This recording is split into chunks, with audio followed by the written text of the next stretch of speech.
Kaela, have you and I ever commiserated over how awful Cotillion is? No, we haven't. Oh my god. Italian is it's I Hate it. okay.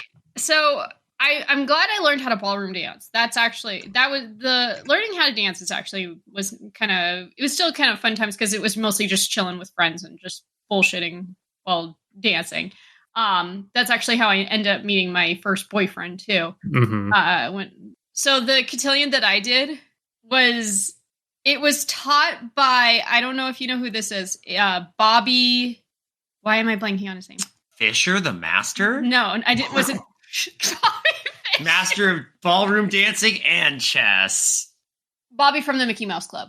Oh, yeah, you Oh. told me about this. Yeah, he was my cotillion teacher. That was I don't know if he's still alive actually. But yeah, and the whole thing was just whatever. It only occurred once a month, but when it got to the point where like we're preparing for the end of the year dance, Hmm. when I was senior year, that was miserable. Oh my god, they were so specific on the specific dress, how long it had to be, how much it had to cost. Oh, and you can't wear the exact same fucking dress as another person. God. Oh, that part was miserable. But Cotillion is so fucking dumb. I hate it so much. Like I'm like I don't even know if my sister had to go through it. I had to go through it. My friends that like lived on the same street had to go through it because all of our parents got together and were like, "That's a great idea. Teach your kids manners." Yeah. And the dude who taught it had one foot in the grave, and I'm like, dude, you don't know what But like, so who is this for? Because it's not for us. It's for our parents to think. It's not. They think that like we're being taught manners. This is going to somehow help us later in life. Yeah, I know how to ballroom dance. Cool. I've never used that. And even if I wanted to, I could go to another dance teacher to really learn it. But this whole idea of like, it teaches you manners. It teaches you how to talk to people. It No, didn't do shit. No. it didn't. I didn't learn to talk to people and get out of my shell until I just randomly made friends at school, magically in junior high, and then better in high school, and then better in college. Cotillion had nothing to do with that, but it was insisted that I go. I hated every minute of it. I was a very shy kid, and I hate, like, I think it really has instilled a hatred of dancing in me. I don't hate dance. I don't hate, people dancing is cool. I hate dancing. I hate being asked to do it. I hate being said, like, you should learn this. I fucking hate it because all I associate it with is you have to do this because this is good. And it was just like the most uncomfortable fucking time in my life. And it was just so telling at the end of it that all the parents are like, at the end of it, when you have that dance, which I know what you're talking about, yeah. All of them are like, hey, did you like this? And 90% of the kids are like, no, God, I'm glad this is over. No one learned anything. No one applied it. It was fucking stupid. It was honestly like, oh yeah, I gotta go to cotillion. Fuck. And for the most part, it was just boring. Now, I actually like dancing. It's dancing is fun for me. Yeah.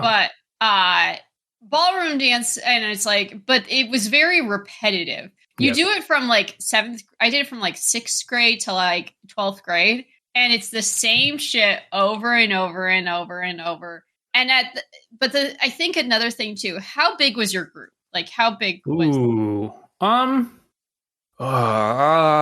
very, very, this is a long time ago. If I had to guess, I would say maybe like 35 kids max. Okay. It was like over 100. Jesus. So as a result, they didn't really pay attention that much. Oh, okay. So the couple people that I did do cotillion with, we kind of just bullshitted.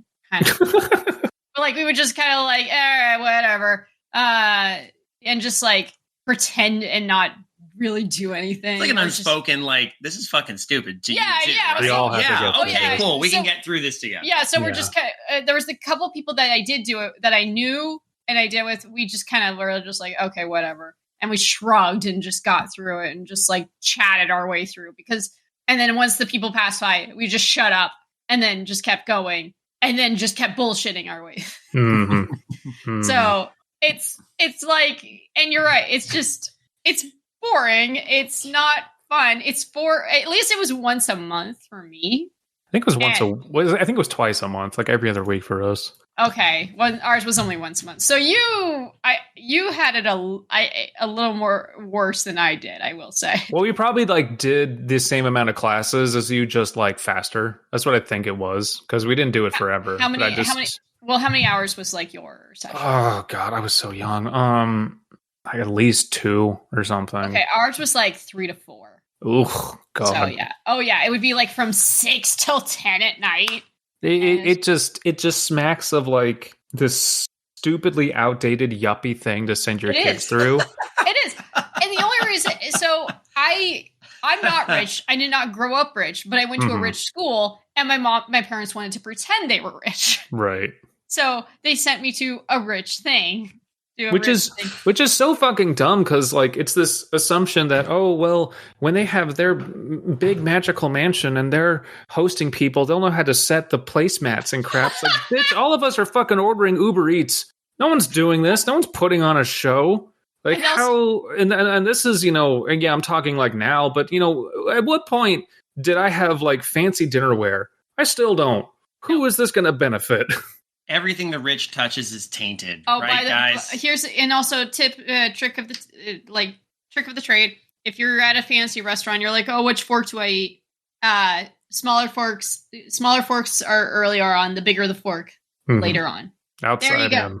Outside in, yeah. That's welcome to Beyond Cotillion Analysis. # Hex the Rich.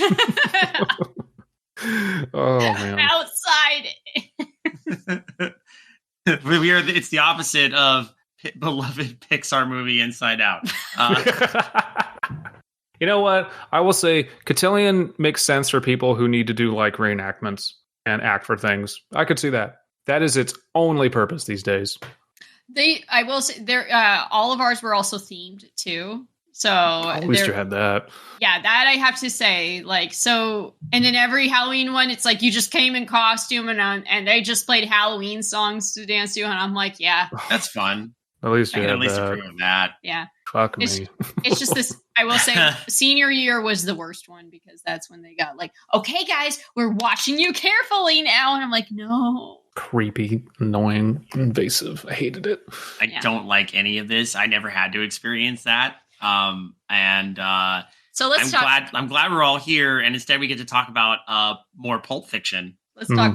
Let's go into more pulpy. Let's go in the opposite direction of fancy and. Yeah, who's all here tonight? Because there is a conspicuous absence here. Yeah. So I am here. I am David. Kaela is here. Hi, I'm Kaela. Abysmii is over there. Hello. And Alan is nowhere to be found, because Alan, unfortunately, is without power in Kansas. And I hope he's doing okay. Yeah, that's rough. Yeah. I mean, I think he'll survive. Obviously, I would not be making light of this if I didn't think that were the case. But still, it sucks. We were initially planning to talk about the next Dr. Satan saga. But as we do not have the whole gang here, I'd rather do something else. But luckily, Kaela has found something to share that I think lines up pretty nice with the fact that, as a friendly reminder to everybody listening, we are now in the thick of our new pulp writing challenge. Yes. And we want to continue to promote that and give you examples of pulp beyond maybe just Dr. Satan. So Kaela has found something that I think will be a very keen interest to anybody in the know. So I wanted to read get another like pulp story that I thought would be like, okay, let's give another example of pulp, not just Dr. Satan, not just bumfuck wild doctors.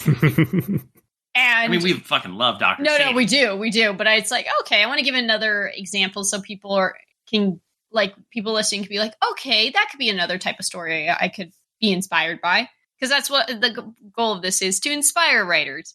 And I had happily discovered that an author who had written for pulp stories is Ray Bradbury. Mm-hmm. And because of the fact that the stories he wrote for these magazines, basically they went into the public domain. Like, so Ray Bradbury has like a few stories in the public domain because they were published in, like, in this case, it was Planet Stories. And I'm just like, holy shit. Oh my God, I get to read a Ray Bradbury story on UCA. I'm really hoping, because I've tried to do this research myself. It's not easy to confirm which ones have fallen to the public domain yet from a lot of these older pulp magazine collections. But I think every year more and more are. So yeah, I'm excited that more of them are becoming public domain at this point. Absolutely. I actually looked. I had to double check and make sure. And yes, multiple articles confirmed that this is in the public domain. And not only this is on Project Gutenberg. Yeah. Oh, the reason I chose this one. Nice. Oh, hold on. That triggered me. Hang on. No, full disclosure, I am 3 beers in. Man, we're just going to continue to do this. Oh, we don't have any more beer, do we? No, fuck! But, no, I thought we had more. No, we don't. Unless you want to cry.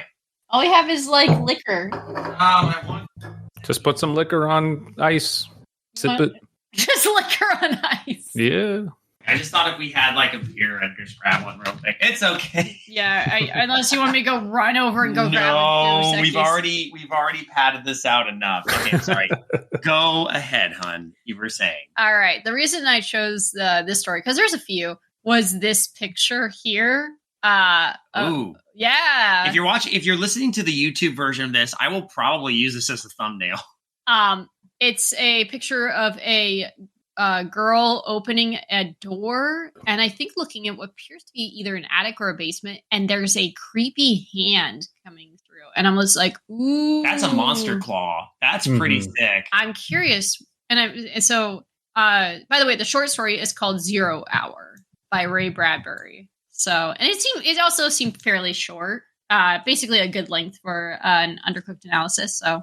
Now, for all of you who may not be familiar with Ray Bradbury and what he's written, a simple internet search pulls up Star Trek, the original series, and The Love Boat. Oh, whoops, I'm using Google. Never mind. I was going to say, that's what you're going to... I'm sorry. So if you guys have... If you didn't go to public school and weren't forced to read Fahrenheit 451, he wrote Fahrenheit 451 along with a lot of actually great novels or classics. Absolutely superb. Something Wicked This Way Comes, The Martian Chronicles, Halloween Tree. Oh, it came from outer space. And then some really good short stories like There Will Come Soft Rains. Thank you. That's a good one. Mm-hmm. Did he do the Veldt? Was that Yes, him? he did.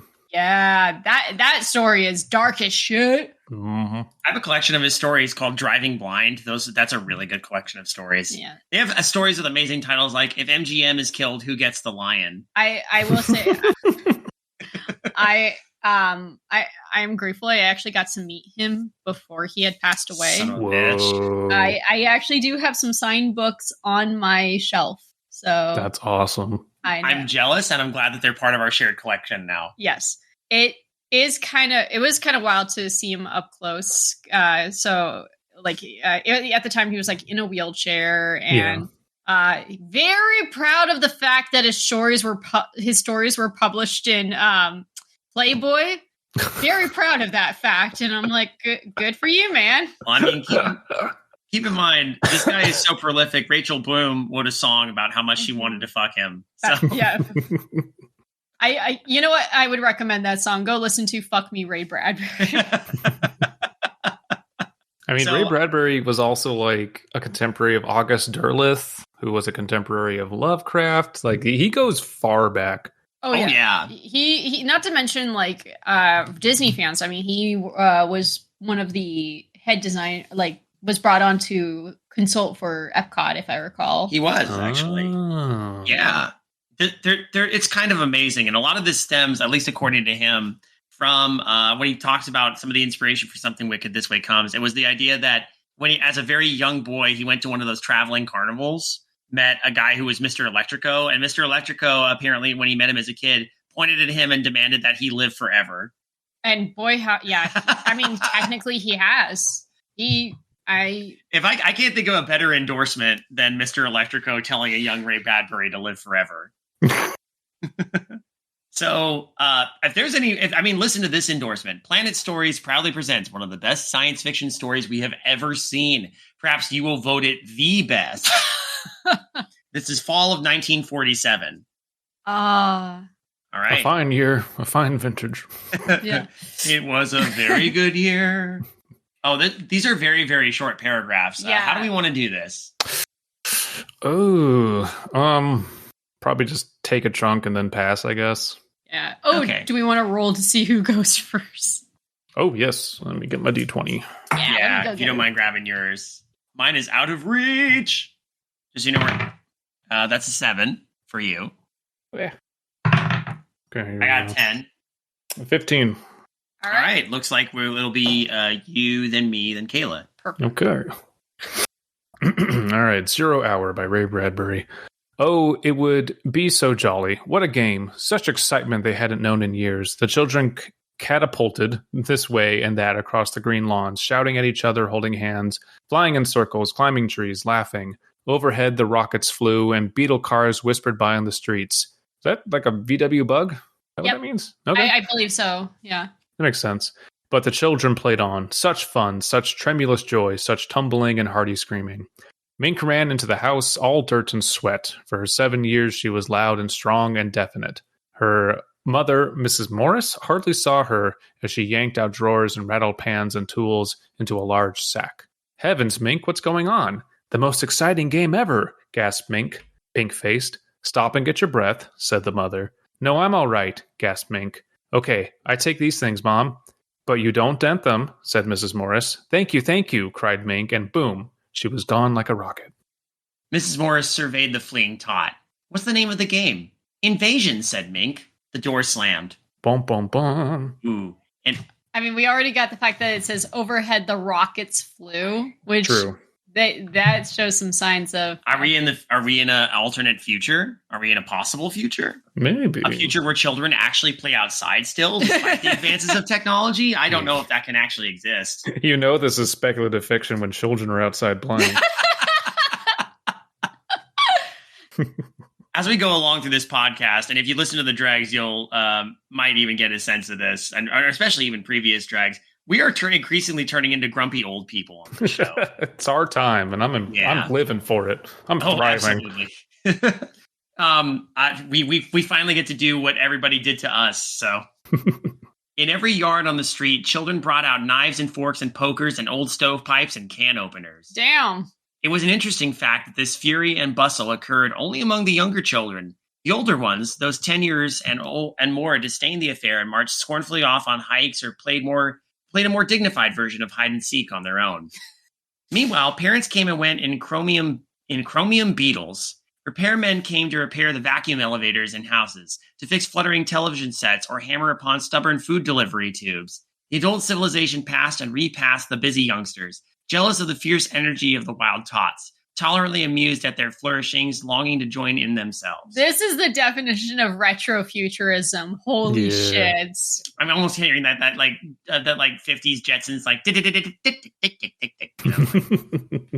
vacuum elevators and food delivery tubes. And children are still playing in the streets and going off on hikes and playing hide and seek. Well, so much of science fiction prior to smartphones and tablets assumed that the advancements in technology and artificial intelligence would purely be focused, not purely, but would very much be focused on, making your day-to-day chores a thing of the past. They would take away mundanity. But the opposite is true these days. Nothing's fucking doing my dishes for me, but, it's threatening to take my job. So the fact that we have like retro future ideas of, kids are still going to play outside because no one has to do chores. So yeah, you'll just go outside and enjoy the sunshine. It's quaint. It's charming even. Yeah. I will. This is the future that is depicted in Fallout. Well, okay. Have we prior to the bombs? Okay. One of the things I realized is that there's small things that we have, like dishwashers and washer and dryers, that have improved slightly in time without realizing. So, like, remember years ago when people were like, "Oh, you have to make sure you got to be careful with the colors, or it'll turn your if you'll turn it pink and all that." And then I've realized I've done laundry for years now, And that has only happened to me once where a white shirt got dye in it. But outside of that, it hasn't happened. And I think it's because, washing machines have improved since then that you don't have to worry about that anymore. You like, sometimes Paprika and I will go and just watch old public domain commercials that you can find like on streaming services. You can find them on archive.org, and stuff like dishwashers, laundry machines it's fascinating to watch this, because for them, it really was the fucking future. Like, not having to manually wash your clothes, to hand wash your clothes, that really was transformative and revolutionary. And then you get to today, and what you're saying is true. Like, I rarely have to worry about colors bleeding. I think maybe once in the past year I've had to worry about that. And my machines are old as shit because they came with the house. But like nowadays, it's, I don't have anything really doing my laundry for me other than that. Like, we haven't progressed past that. I still have to like get my clothes over there and do it, and then I have to make sure they go in the dryer, and I have to like actually fold them and shit. I don't have anything doing that for me, which you think that would be the next step. But really all that's happened is here's the new and improved dishwasher or laundry machine that does the same fucking thing for more money. Like, that's all we have at this point. And we have stagnated as a culture. Oh, absolutely. As far as technological innovation, yes. We keep building better iPhones that do the same fucking thing. The tablet, which was prophesized by Star Trek: The Next Generation, that was huge. But that's kind of it. We really don't have anything else. It's because capitalism demands that we can't have anything too good that actually improves our lives and the lives around us exponentially. And no, we got to deal with AI shit now. And exactly, when you talk, the thing you said about everything threatening our jobs and career paths of people, that's the only technological advancement that seems to be going on right now. It's weird because I have to like study this for my job, so of course I'm reading a bunch of shit about it, but a lot of like the commentary comes back to when we all like watch this old sci-fi stuff, and a lot of it is pulp influenced. It's always like robots are doing everything for you.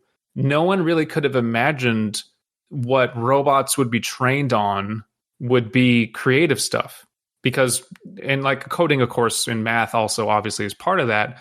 But like, no one wants to build a robot to then sell everybody to do mundane chores. They want to train a program which is cheaper than a robot to just do work and then replace people. But then we don't want to pay people that we've replaced. And the argument there is like, well, we didn't pay people extra because factories became automated. And look how many pissed off people are in society now that they can't find a fucking job. Like the diversion between what the retrofuturists of Bradbury's era imagined and what actually happened today is horrifying, but it's also fascinating because there is this huge distinction that's really apparent. Do you want me to continue? Or? There's a cutoff point I actually think I'd like to give to you as we go through. This and this and this, said Mink, instructing the others with their assorted spoons and wrenches. Do that and bring that over here. No, here, Ninny. Right. Now, get back while I fix this. Tongue in teeth, face wrinkled in thought. Like that, see? Yay! Shouted the kids. 12-year-old Joseph Connors ran up. Go away, said Mink straight at him. Fuck off. Poor Joseph. He's one of the only older kids. This 7-year-old child telling a toddler. I want to play, said Joseph. Can't, said Mink. Why not? You just make fun of us. Honest, I wouldn't. No, we know you. Go away or we'll kick you. Damn. Another 12-year-old whirled by on little motor skates. Yes. Hi, Joe. Hi, Joe. Welcome to the swamp. Come on, let them sissies play.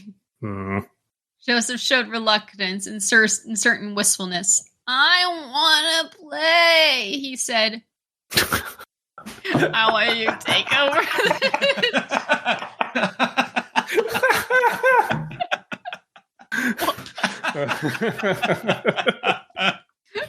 You're old, said Mink firmly. I'm not that old, said Joe sensibly. You'd only laugh and spoil the invasion. The boy on the motor skates made a rude lip noise. Come on, Joe. Them and their fairies? What? Nuts? What? Oh, God. The 40s, man. 40s, man. A rude lip noise. How much you bet it's just... Oh, probably. Yeah. This is the time where we need to remind people that Ray Bradbury is also a product of his generation and was not the most kind to colored people or queer people.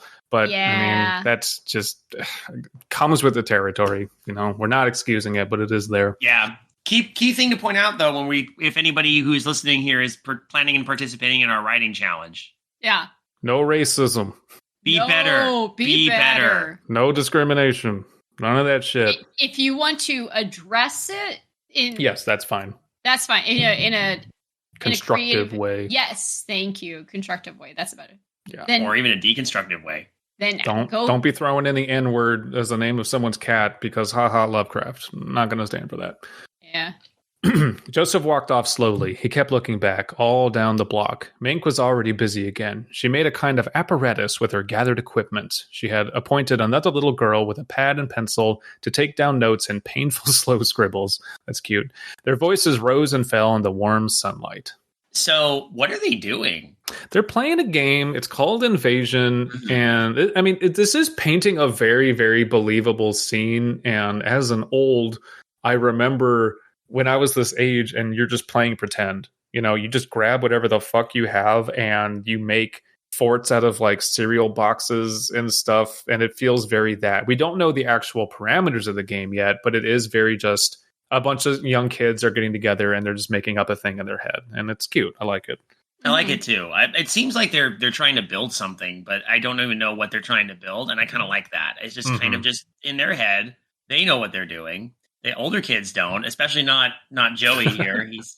There's almost a loss of innocence with our man Joe here, who's too old. Sorry, Joe. You're old at 12.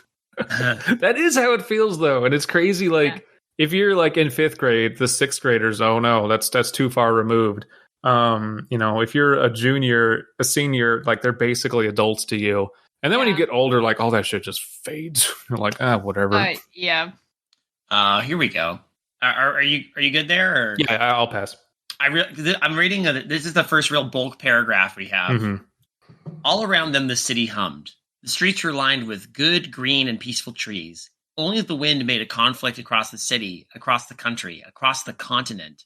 In 1,000 other cities, there were trees and children and avenues. Businessmen in their quiet offices taping their voices or watching televisors. Rockets hovered like darning needles in the blue sky. Can I just chef kiss that line? Mm-hmm.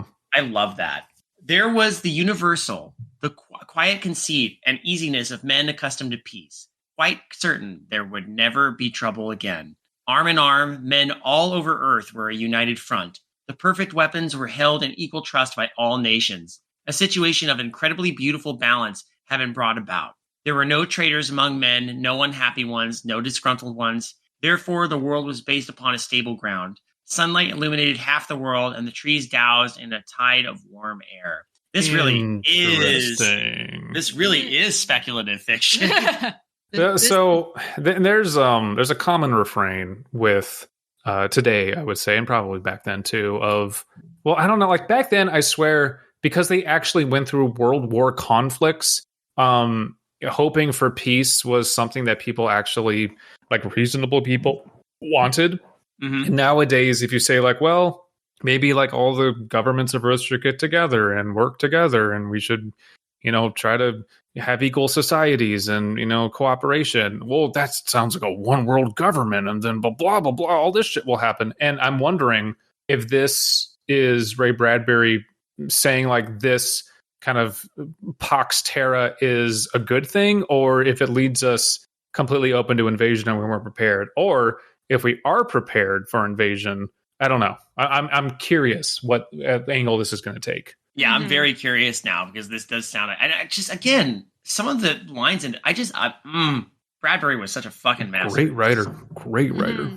Yeah. Darning hovered like darning needles in the blue. I love that line. Mm-hmm. Mink's mother, from her upstairs window, gazed down. The children. She looked upon them and shook her head. Well, they'd eat well, sleep well, and be in school on Monday. Bless their vigorous little bodies. She listened. Mink talked earnestly to someone near the rose bush, though there was no one there. These odd children. And the little girl, what was her name? Anna? Anna took notes on a pad. First, Mink asked the rose bush a question, then called the answers to Anna. Triangle.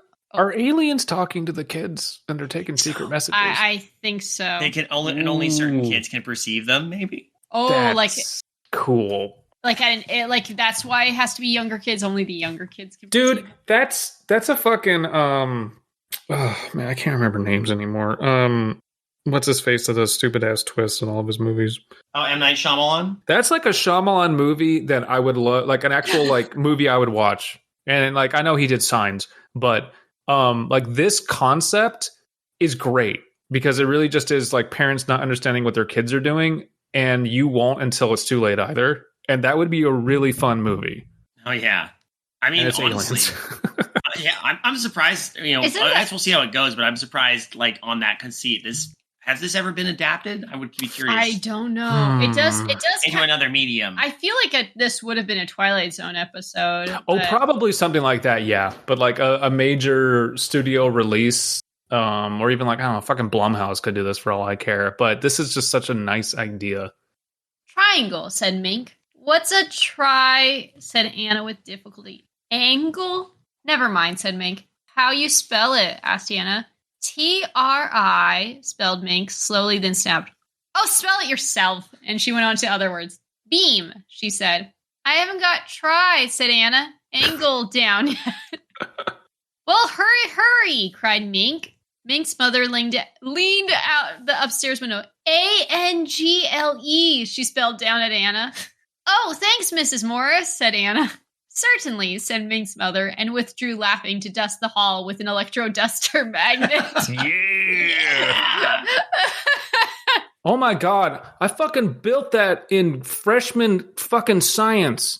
It didn't work, by the way, but that was my idea. You had to invent a thing to help with daily chores, and I was like, electromagnetically powered Swiffers. It doesn't work, by the way. It was my dumbass 13-year-old self making it, so I probably fucked it up. But like, that's weird. Oh, you could have brought about this future if you'd just done it better, Abysmii. I could have been so much more rich. Damn it. I'll finish up these two. Your brand name could have been all over this electro duster magnet. The Abysmii electro duster magnet. The voices wavered on the shimmerier. Beam, said Anna, fading. 497 A and B and X, said Mink far away seriously. And a fork and a string and a hexagonal. Hexagony is a really good drag queen name. Yeah, Hexagony. Oh my god. Yeah. I am naming a character that. You better spell triangle or you're fired. Is it me? Yeah, we have a page break here, so I think we do have a page break, yes. All right. Opportunity. At lunch, Mink gulped milk at one toss and was at the door. Her mother slapped the table. You can fit so many cups of milk on this. You sit right back down, commanded Mrs. Morris. Hot soup in a minute.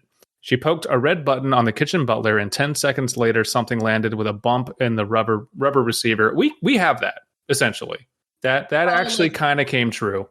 The replicator? Well, more just like you can, like a Keurig cup thing. Like you can just put soup in a thing and it dispenses and it heats up the water really quick. Like that we do have. That's true. Yeah. Not that quick though. Not that quick, but like we're not far off, and doing it in like we've learned that just because you can superheat dehydrated food super fast doesn't mean you should eat that all the time. It's actually very unhealthy for you, but like that's not so far off.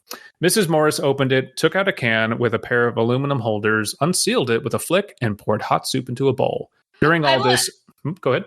I love the fact that like, we have this like thing that dispenses soup, but we still have to they're still thinking getting the pair of an aluminum folder, even though we do have now electric can openers, or now to make it easier, just can't like the can opens on the can instead of for fucking styrofoam. Like, it's also a thing. During all this, Mink fidgeted. Hurry, Mom, this is a matter of life and death. Aw. I was the same way at your age. Always life and death. I know. Well, the aliens also spoke to me in my head. Mink banged away at the soup. Slow down, said Mom. Can't, said Mink. Drill's waiting for me. Who's Drill? Well, it's this very popular Twitter account. Oh. Who's Drill? What a peculiar name, said Mom. You don't know him, said Mink. A new boy in the neighborhood? Asked Mom. He's new, all right, said Mink. She started on her second bowl. Which one is Drill? Asked Mom. He's around, said Mink evasively. You'll make fun. Everybody pokes fun. Gee darn. I love the 40s. Love this 40s fucking darn. Gee willikers. I'll pass to David. Okay. Is Drill shy?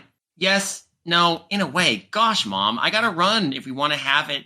We want to have the invasion. Who's invading what? Martians invading Earth. Yeah. Yes. Well, not exactly Martians. They're, I don't know, from up. She pointed up with her spoon. And inside, said Mom, touching Mink's feverish brow. Mink rebelled. You're laughing. You'll kill Drill and everybody. I didn't mean to, said Mom. Drill's a Martian? No, he's, well, maybe from Jupiter or Saturn or Venus. Anyway, he's had a hard time. I imagine, Mrs. Morris hid her mouth behind her hand. They couldn't figure a way to attack Earth. Earth. We're impregnable, said Mom, in mock seriousness. That's the word Drill used. That was the word, Mom. Impregnate. Drill's going to come down and impregnate you, Mom. Oh, you say that, but like the number of... Why do you think they call him Drill? Oh, my God. You son of a bitch. Once again, we are turning pulp stuff rural sexual.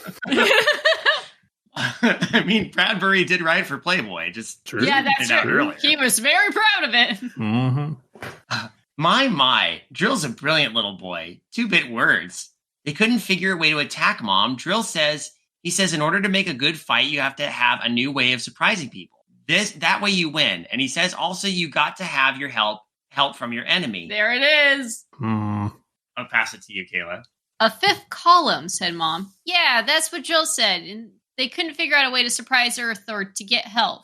No wonder. We're pretty darn strong, laughed Mom, cleaning up. Mink sat there, staring at the table, seeing what she was talking about.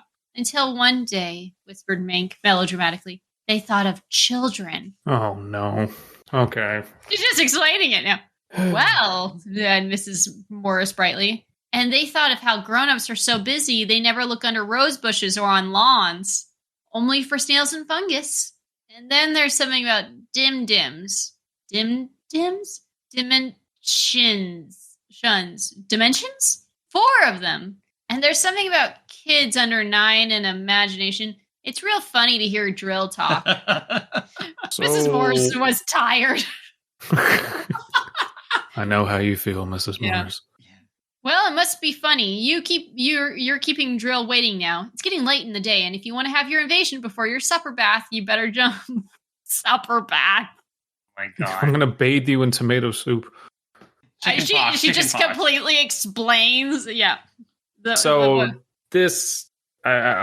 I hear is like Red Scare. Yeah.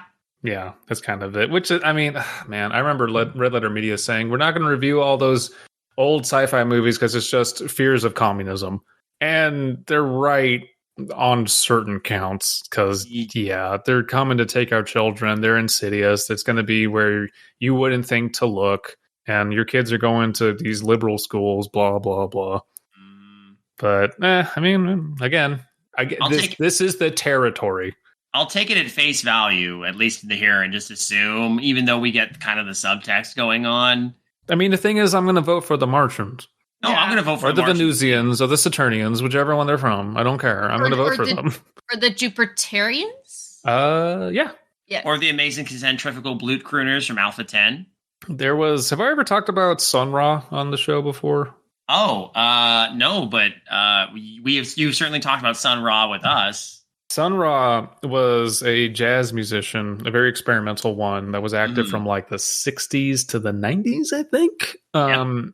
Technically, the band's still around, but he had this Afrofuturist meets ancient Egypt aesthetic thing. And he maintained that he went to Jupiter and came back or sometimes he went to Saturn and came back, but he's not from Earth.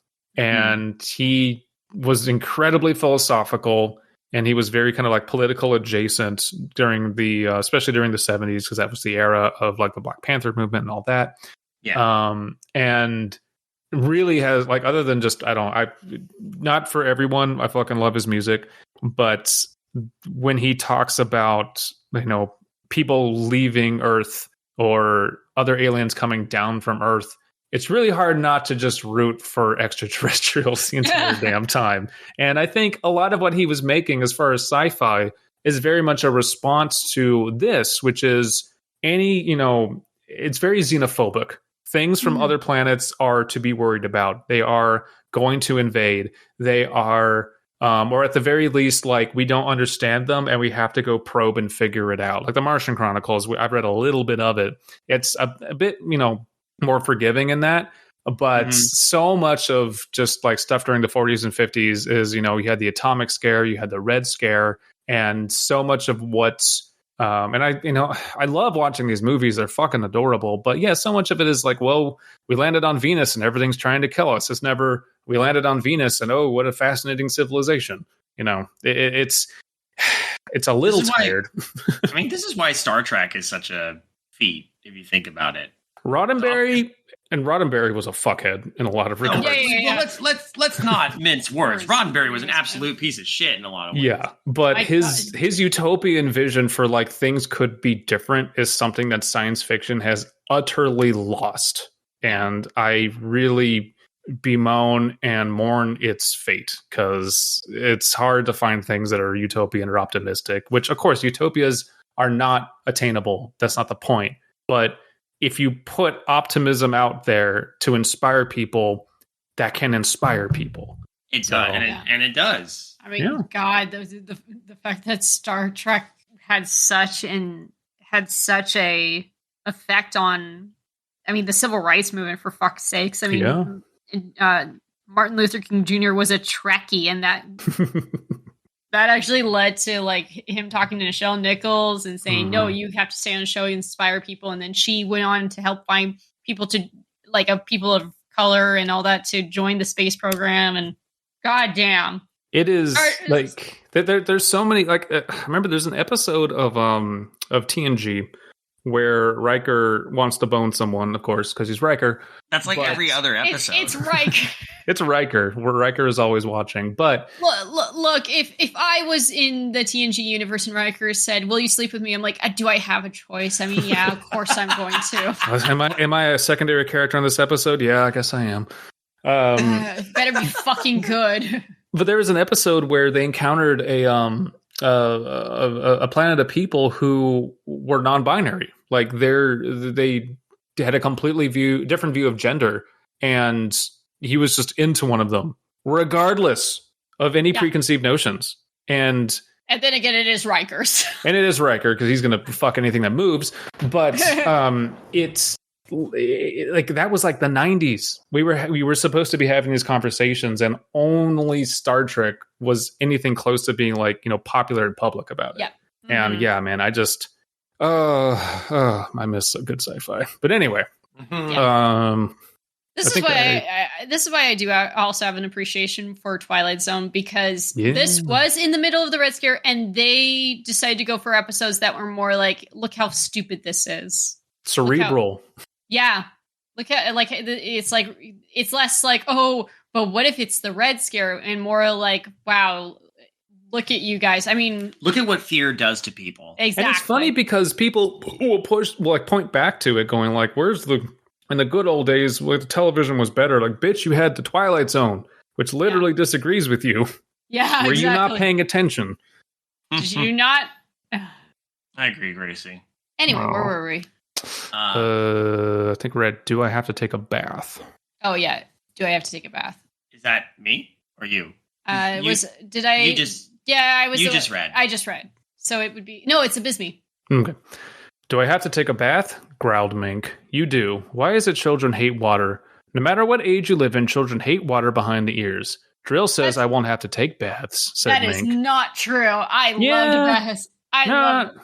Me too. I didn't mind them at all. I liked them. I mean, I grew up near the water. I loved being in water, even if it was a bath. I don't think I ever complained about that. Maybe children just evolved to be better at water. Because these are just channeling the 1940s. and no, kids from earlier, too. I don't know. Drill says I won't have to take baths, said Mink. Oh, does he? Oh, he does he? He told all the kids that. No more baths, and we can stay up till 10 o'clock and go to 2 televisor shows on Saturday instead of 1. Well, Mr. Drill better mind his P's and Q's. I'll call up his mother, and Ming went to the door. We're having trouble with guys like Pete Britz and Dale Jarrick. They're growing up. They make fun. They're worse than parents. They just won't believe in drill. They're so snooty because they're growing up. You'd think they'd know better. They were little only a couple of years ago. I hate them worst. We'll kill them first. Jesus Christ. Look at this 7-year-old go. Your father and I last? Drill says you're dangerous. Know why? Because you don't believe in Martians. They're going to let us run the world. Well, not just us, but the kids over in the next blocks too. I might be queen. She opened the door. Mom? This is reminding me a lot of V right now, actually. And V was really good. I really want to see this adapted into like a screenplay. This is really fun. Yeah, if it hasn't been already, it's in the public domain. Yep. Oh, shit. Okay, I got a bunch of nephews. Time to bring in some children. Child actors, let's go. I don't have to pay them. It's cool. Yeah. Oh, shit. I'm kidding. Yeah, no, I get you. Is it me now? Yes. Yes. Okay. So we do just mom? Yeah. Yes. What's logic? Logic? Why, dear, logic is knowing what things are true and not true. He mentioned that, said Mink. And what's impressionable? It took her a minute to say it. Why, it means, her mother looked at the floor, laughing gently. It means to be a child, dear.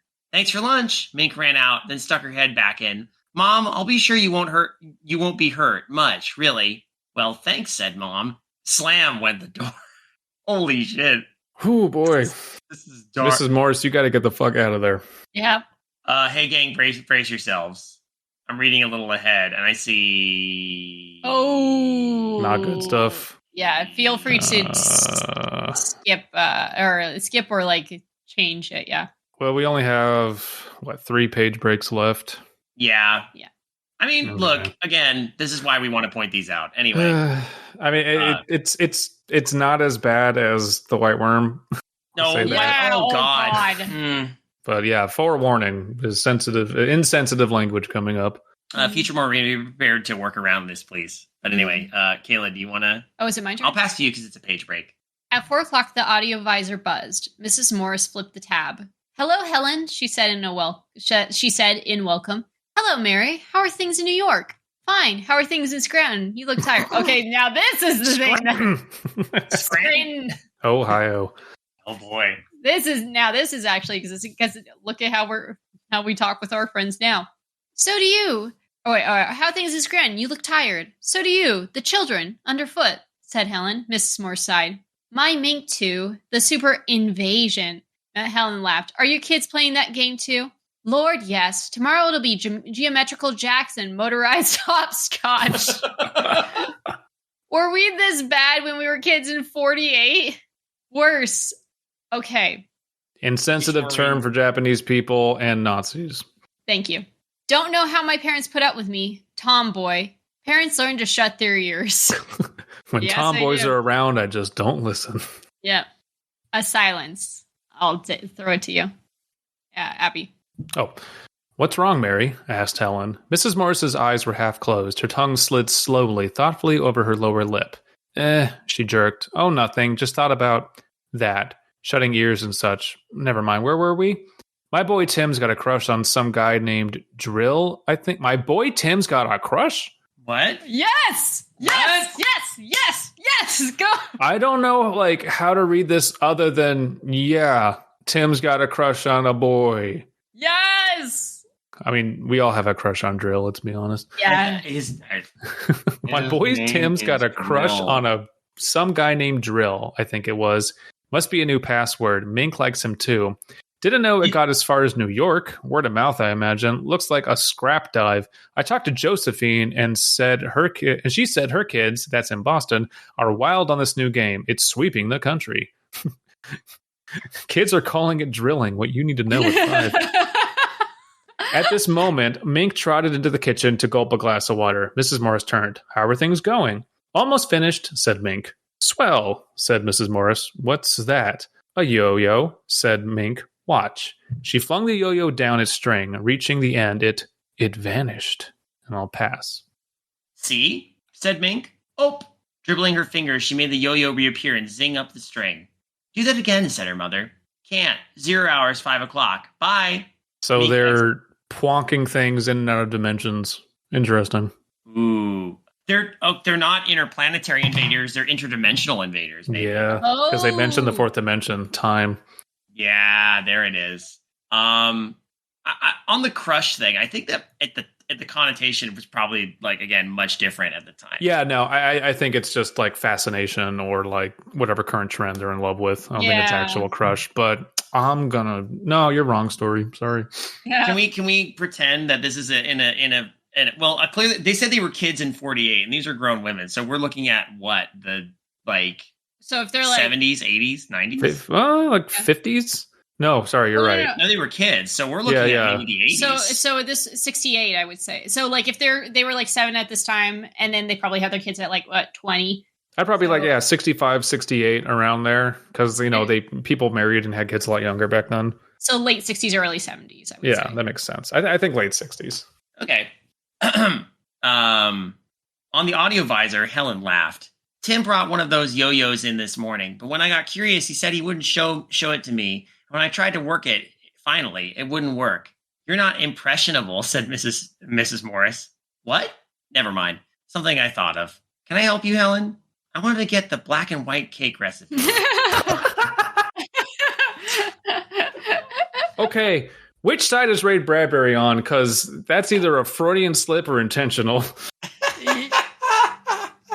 Like, is this him writing about how people think that anything new that kids learn is like to be feared, and he's making fun of that? Or is he literally on the side of that? I don't know.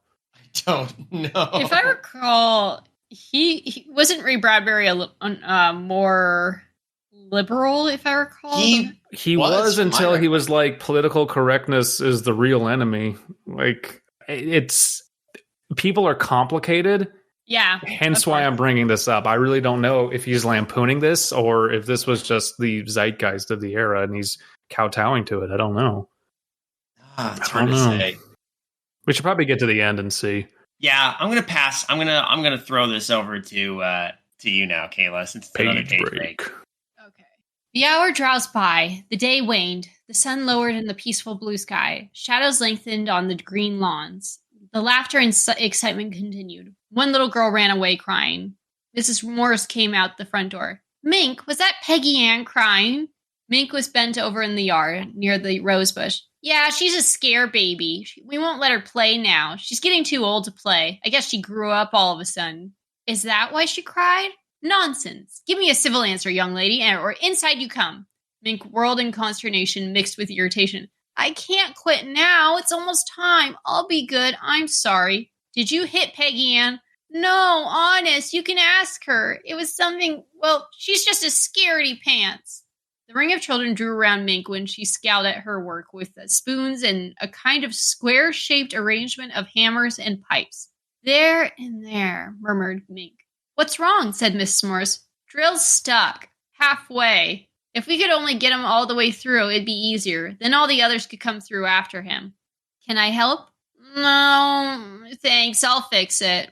All right. I'll call you for your bath in a half an hour. I'm tired of watching you. Mommy needs a cocktail. Wait, you're not wrong. This parents suck. Yeah, go. Actually, go. You're not wrong. I just read ahead a little bit. She went in and sat in the electric relaxing chair, sipping a little beer from a half-empty glass. Yes. The chair massaged her back. Children in love and hate and love and marriage and side by side. Sometimes children loved you, hated you, all in half a second. Strange children. Did they ever forget or forgive the whippings and the... What the hell? Well, you tell me, Mrs. Morris, and the harsh, strict words of command. She wondered, how can you ever forget or forgive those over and above you, those tall and silly dictators? Time passed. A curious, waiting silence came over upon the street, deepening. 5 o'clock. A clock sang softly somewhere in the house in a quiet musical voice.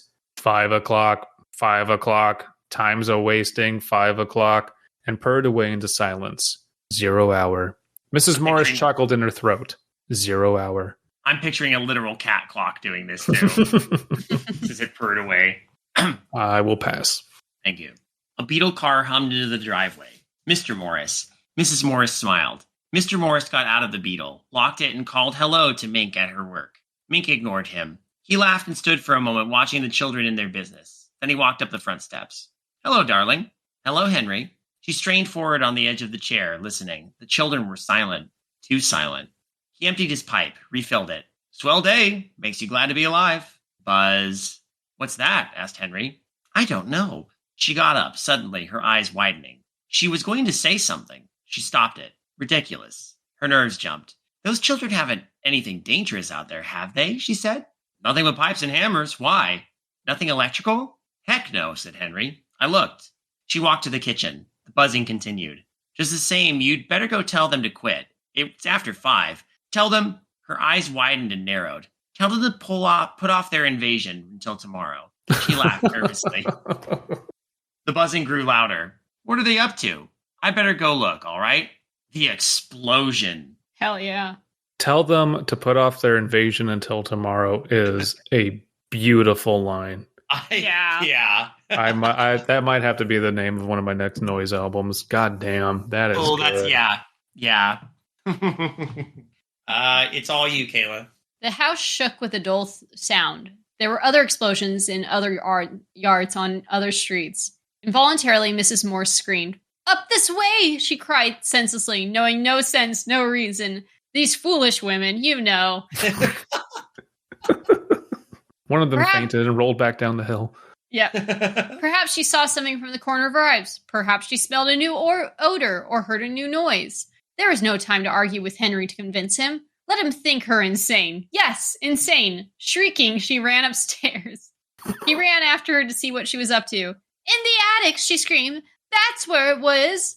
Or where it is. It was only a proper excuse to get him in the attic in time. Oh, God, in time. Another explosion outside. The children screamed with delight, as if at a great fireworks display. It's not in the attic, cried Henry. It's outside. No. Wheezing, gasping, she fumbled at the attic door. I'll show you. Hurry, I'll show you. They tumbled into the attic. She slammed the door, locked it, and took the key and threw it into a far cluttered corner. Okay. She was babbling wild stuff now. It came out of her. All the subconscious suspicion and fear that had gathered secretly all afternoon and fermented like a wine in her. All the little revelations and knowledge and sense that had bothered her all day, which she had logically and carefully, sensibly rejected and censored. Now it exploded in her and shook her to bits. That's a good. Dang. I don't know why. That paragraph is smarter than... Yes. I like it a lot. I really like it. Yeah, regardless of what angle this story takes, that is very good writing. Yes. I'll let you take it from there. There, she said, sobbing against the door. We're safe until tonight. Maybe we can sneak out. Maybe we can escape. Henry blew up too, but for another reason. He had dynamite in his pocket. Are you crazy? Why'd you throw that key away? Damn it, honey. Yes, I'm crazy, if it helps, but stay here with me. I don't know how in hell I can get out. Quiet, they'll hear us. Oh God, they'll find us soon enough. Below them, Mink's voice, the husband, stopped. There was a great universal humming and sizzling and screaming and giggling. Downstairs, the audio televisor buzzed incessantly, alarmingly, violently. Is that Helen calling? Thought Mrs. Morris. And is she calling about what I think she's calling about? Footsteps came into the house, heavy footsteps. Who's coming in my house? Demanded Henry angrily. Who's trampling around down there? Heavy feet. 20, 30, 40, 50 of them. 50 persons crowding into the house. The humming, the giggling of children. This way, cried Mink below. And I'll pass. Who's downstairs? Roared Henry. Who's there? Hush. Oh, no, no, no, no, no, no, no, said his wife weakly, holding him. Please be quiet. They might go away. Mom, called Mink. Dad. Pause. Where are you? Heavy footsteps. Heavy, heavy, very heavy footsteps came up the stairs, Mink leading them. Mom? A hesitation. Dad? A waiting, a silence. Humming. Footsteps toward the attic. Mink's first. They trembled together in silence in the attic. Mr. and Mrs. Morris. For some reason, the electric humming, the queer cold light suddenly visible under the door's crack, the strange odor and the alien sound of eagerness in Mink's voice finally got through to Henry Morris, too. He stood, shivering in the dark silence, his wife beside him. Mom! Dad! Footsteps. A little humming sound. The attic lock melted. The door opened. Mink peered inside, a tall blue shadows behind her. Peekaboo, said Mink. What a great way to... God, that actually got tense near the end. Ooh, I like this. Ooh, I like this story. Again, I don't quite know if this is Ray Bradbury satirizing these irrational fears or commenting. I don't know. Yeah, I don't know what the angle is, but it's a weird one. Kind of is, yeah. I mean, either way, it does a very good job of capturing, a fear that really has not gone away, especially considering nowadays of what are my children learning at the schools? Who's influencing them when I'm not looking, when I'm in my electric chair drinking a beer? Where's my fucking retro future where I'm like, yeah, little Jimmy, do whatever. Daddy's drinking. Yeah. I'd love to see someone do a retro future thing where the social commentary skews more toward the fears as we understand them today more. I don't know. There is this is something Paprika and I talk about a lot because there was there's a show, our generation's fears, I guess. It had one season. It was called Hello Tomorrow. It was on Apple TV. Mm-hmm. And it's almost like Jetson-esque in some, almost Fallout-esque, like prior to the bombs dropping in its technology. Mm-hmm. Its opening episodes are beautiful. They are gorgeous as far as how cars and retail and simple stuff like that is portrayed. And the conceit of the show is that there is someone's selling timeshares on the moon. And that's all I'll say because there's a lot of spoilers I don't want to get into. And it only had one season, but I really think that aesthetic and that time period of retrofuturism is criminally underappreciated and underexplored. I know Megaopolis is out, and it kind of plays with that, but not nearly all the way. Not in a way of if we just straight up adapted the Jetsons today, it would not be the same. And I really, really, really want more media that takes that aesthetic, that retrofuturistic aesthetic, and explores past and present societal issues through that of this is the future we thought we were going to get, and why is it not that? What were we thinking back then as opposed to what we are thinking now? What's the Venn diagram look like? Because it is a mixture of yes and no. And reading stuff like this, I think as we've displayed, is fascinating because we're like, well, that came about. Oh, well, that didn't come about. Why didn't that come about? And that actually hasn't changed. It's this kind of literary archaeology is just so enjoyable to me, especially reading pulp. And this is turning out to be the year of pulp for this podcast, but it's just kind of fucking fantastic. It's the year. This is the timing. The timing feels right for it. I mean, we literally started out the year with a huge discussion in terms of in the broader world about the public domain, thanks to Steamboat Willie entering that. Mm-hmm. And now I think that's causing a lot of people to look back at stuff like this. And it's definitely caused us to look back on this because a lot of this was prompted by, that in our minds. And then, discovering the cover of Dr. Satan, which led to us reading Dr. Satan, which, I'm glad we're going down this route. This has been so rejuvenating for me. Yeah. One of the things that gets tricky sometimes is like, I know a lot of people think, oh, public domain, it must not be that great. But as you can tell, like what we just read, there's a lot of good writings that are now in the public domain. And I'm so grateful for these like pulp these pulp magazines, because they did let these stories kind of fall to the public domain. Yeah. And as a result, now we can read stories that are like from the 1940s and 30s and be able to enjoy them, and without worrying about weird litigation and law and other nonsense. I mean, people say, oh, public domain is blah, blah, blah. But I mean, look at how much got accomplished with that. I mean, as sad as this is, the fact that Night of the Living Dead never made it into kind of got stuck in that, and the public domain is what inevitably led to the zombie genre, like public domain stories. I'll say pulp stories right now are, they're indicative of an era where literature and media was kind of made with reckless abandon to some degree. And that is in such stark contrast to how popular media is created and conceived today.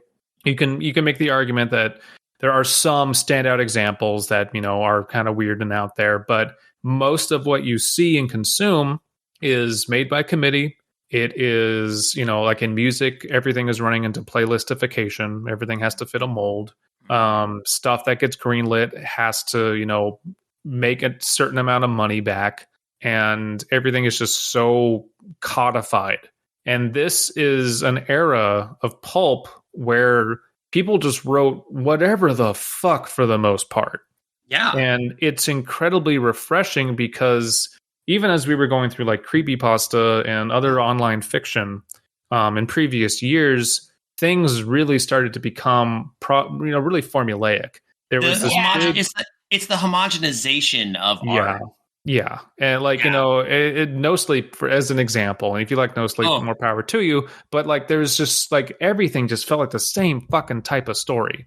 Everything was just so like gritty, trying to be grounded, but then also trying to be supernatural and, way too serious, taking itself way too seriously.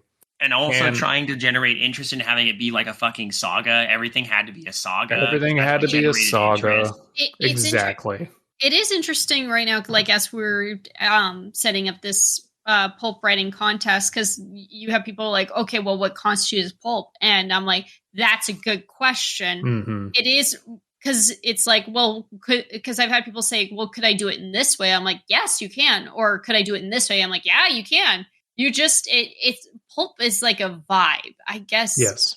It's not really like limited to a genre. Like if someone's like, so I could do sci-fi, I'm like, yeah, you can absolutely do, or horror is okay. I'm like, yeah, horror is fine. So is like you could do action adventure. It spans genre, so it doesn't feel. You could do fantasy. You could do crime noir. It's the invitation. Like if you just look at the title of Weird Tales, make something weird. Make something out there. Be imaginative. Unlike other spaces where it's like it has to fit into this incredibly long list of rules. Like, and granted, we have a kind of a long list of rules, but we're really just trying to hammer down the fact that like, go buck wild. There's some confines you need to act within. There's a word limit, but like, just, take us on an adventure. We don't really care where it goes. We want you to have fun with it. So we as the readers have fun with it. The main thing we just ask is, when you write this as though you're from the 1880s to 1940s. So it feels like, oh, we're reading this in the past, or like this is a story from the past. Have fun putting yourself in that mindset. During a time when people were like encouraged to just imagine weird futures, or imagine scenarios that were just, even if they were taking place in like contemporary, years, they were just kind of out there. Be imaginative, have your magical realism if you want. Just, go for it. It doesn't have to be believable. It doesn't have to be grounded if you don't want it to. Really just have fun. Be imaginative. Don't be constrained. Don't let the world feel small. Yeah, exactly. And that's what I like about revisiting these things, because not all of it's perfect, of course, but it was a time where people were just like, authors were, you're allowed to just kind of go out on a limb. And I feel like we've really kind of lost that in a lot of contemporary authorship. Mm-hmm. You can't rely on your favorite franchises or genres that are established in, as you were saying, in bigger media to even be truly satisfying generally these days. You kind of approach a lot of these with trepidation. I know I've definitely had that issue with stuff that I've followed for a while, watching it slowly become homogenized and samey and by the book. And to have that just abandoned within reason is very, very nice. Just that limitless possibility. And it can be serious, it can be silly, it can be unintentionally silly. I mean, this is such a nice contrast against the Dr. Satan stories. Those stories are very unintentionally silly. Yeah. Yeah. Like they're clearly written very earnestly, but we can't help but just take them and go, oh my gosh, what the heck? This is an incredibly earnest story that we can take kind of seriously, and yet it's still really out there. Yeah. And I love that. I love that contrast. And I love both stories for different but similar. I still love them both. He's imagining like the late 1960s as this very futuristic world. And and I think a lot of people are like, maybe they're afraid to be wrong in their speculation, which defeats the entire point of speculating.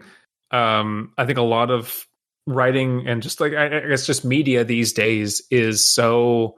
God, I was watching a movie with Paprika called Aniara, which was a sci-fi about a cruise ship that's taking humans, some of the last humans from Earth, because Earth got completely ravaged by wildfires and shit, to go to Mars, where they have they're restarting, and something happens and they get off course and they all just die in space. And it's the point of the movie is like, climate change is real, and don't assume that what's here today is going to be here tomorrow, and a bunch of stuff. And I'm like, that's all fine. You also said that we made like a thing on Mars. Why was the movie not about our struggles on Mars to like restart things? It's just, again, being like, oh, we're all doomed. Oh, nothing's going to change. Like, to have some imagination. I've heard a billion times now that we're all doomed. I get it. If no one can imagine a future where we actually succeed, we're not gonna. And that's one of the things I would like from this our writing contest. What I meant, I'm not putting like, hey everyone, restore my faith in humanity with your stories. I'm not saying that. But like, feel free to be happy and optimistic. Feel free to just find joy in this and just like go on an adventure in your mind. I really want more media like that, because we need it. Everything now is just so either like artless commerce or doom and gloom. There's got to be a third rail. There's got to be something else. Please, for the love of God, a little bit of optimism. A little bit. You know what I want? I want more solar punk stories where... Yeah. Because when I looked up the concept, it's such a cool concept, but there's not enough examples of it, unfortunately. There's some, but it's like, I would love to see more contemporary solar punk stories, because that does usually lend to a more optimistic future. And that's something Paprika's super into, and you should talk with her about that. Okay. Because that sounds like, if either of you can find good examples, I would love to consume them. There is. I did find oh my goodness, it's a manga that has that sort of vibe. I'm blanking on the name of it, but it's about a robot who runs a cafe, and I'm blanking on the name because it's like one of those long Japanese names. But it's cute. It's sweet. And I've only like looked into it a little bit, but that's something I might want to explore more. But I've heard good things about that one, so I need to look it up again. There's probably people listening. It's like, it's called this. It's this. We can all hear you right now in real time, commenter. I want to cite real quick. I know this is not the best example, but I think about it sometimes. the rather underwhelming kind of failed experiment, which is unfortunate, of the Tomorrowland movie. Yeah. Because you know what I like about the movie? The whole movie's about addressing doom and gloom and looking to a great big beautiful tomorrow, right? Clumsy in its delivery and its message, but at least I think back on that every so often when I think about the scene where everybody's talking about how the world is going to hell, climate change is going to kill us all, and the main character just keeps raising her hand and going, how do we fix it? Mm-hmm. But how do we fix it? And no one can answer it. Yeah. Again, it's not... I might have to watch it again at some point, but I appreciate that it was trying to be a story about optimism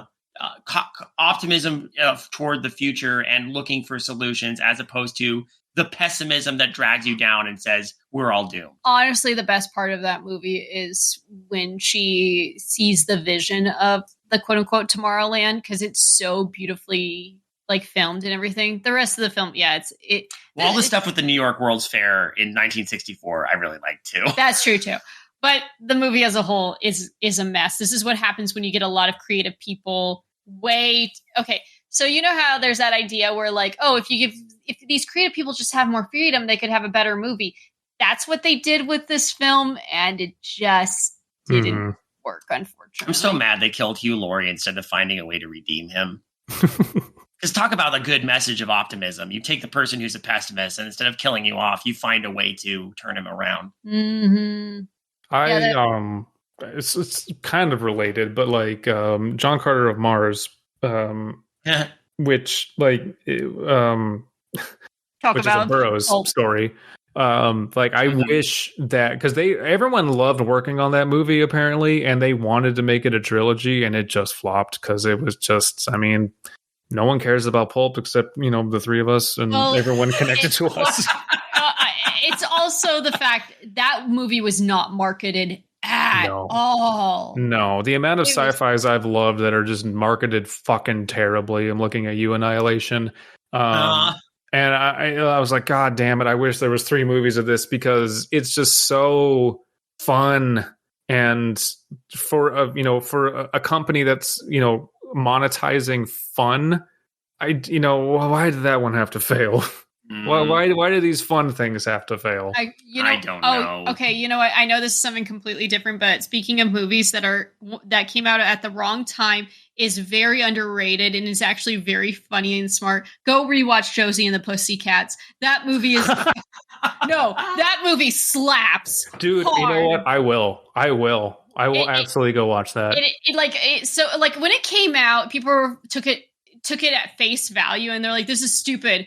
But then you rewatch it, you're like, "No, this is smarter and funnier than we realized at the time.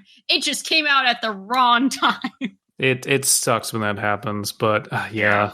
Look, the opening song is called "Backdoor Lover," and we took it way too serious, and they knew what they were doing.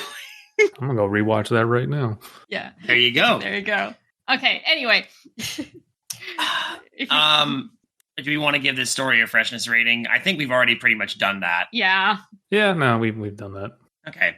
Well, speaking of bringing optimism back into the world, I know that there's a lot of shit going on right now, and we can only do so much in our own lives to try and handle that. But especially when you look at everything happening around us, we've already talked about it a few times. We at Creative Horror very firmly stand with the notion that of free Palestine. And while we don't have anything specific, it's a very difficult thing to navigate in terms of figuring out what one can do to help. If you check the show notes, we want to draw people's attention to Project Olive Branch. It's a way to look into it. It's a spreadsheet. It's got ideas and suggestions and good, I think, genuinely helpful notes about how to help in a situation. This is a humanitarian crisis. This is a moral crisis in many ways. And we at Creative Horror, I want to just stress that we stand with Palestine and just making sure people understand where we're coming from there. Links will be in the show notes and down in the description if you want to check it out. It would mean something. It would mean something to us, just to take a look at it and take it into consideration. That's all. We've already mentioned the contest. Yes, that's true. Remember that. We'll have a link to the contests Yeah, there will be a link here. I mean, anything related to pulp that we're sharing, and even just in general, is going to be there. Remember, the deadline to submit a pulp fiction story for us is August 15th. So I hope you're all kind of working on that right now. Anybody who wants to listen, there's still plenty of time to jump in. And hopefully all of these that we're going to be doing leading up to it are going to help you get your synapses firing when it comes to knowing how to write pulp or giving you something to inspire you to do pulp. And don't worry, we'll return to Dr. Satan fairly soon. And if you do have questions, like, please, you don't have to be a Discord patron member to ask us questions. Ask them in the comments, reach out to us on social media. We are more than happy to answer anything about the contest. We really want to help everyone through it. We want to see your contributions. Exactly. I also want to shout out to, our friends at Random Encounters. Kaela and I were just recently featured on an episode of one of their more recent musicals, That's Not My Neighbor. It's been nice seeing those number climb. And I know we might have gotten some new listenership from that. So hi, everybody. Welcome. I'm just glad to see that this project, which is so fun, go places. Mm-hmm. And it doesn't rely on established YouTuber star power. It's just us. It's me with a silly hat and Kaela with a lot of googly eyes stuck on their face. So. I don't know where to go from here. Well, I think it's hard for any of us to know where to go from here, considering now the world is being invaded by Mr. Drill and his alien army. His army of children. We're gonna go out like we do on the Jameson tapes. Bye. Bye! Good evening, intrepid listeners. This is the Pasta Shade, the host of Midnight Marinara, and this podcast is part of CreativeHorror.com, a network of podcasts and creators working together to build a constructive community of horror fans. For more content like this, visit us at CreativeHorror.com.